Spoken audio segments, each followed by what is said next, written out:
In this video, I'll teach you how to fix echo sound problem on Android phone.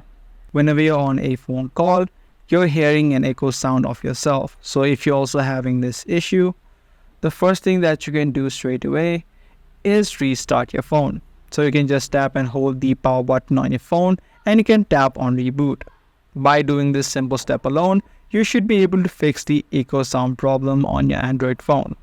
If this step does not work for you, the second thing that you can do is open up the settings on your phone and check for any new updates available on the software. Head over to About Phone, and if you see any new updates available for your software that you have on your Android phone, you can update the software. By updating the software, any bugs or glitches which might be causing the issue should be now fixed. You can also search for mono audio on the search bar of the settings.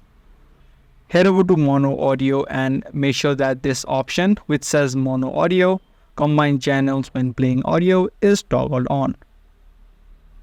Once you do these couple of steps, you should be now able to fix the echo sound problem on your Android phone.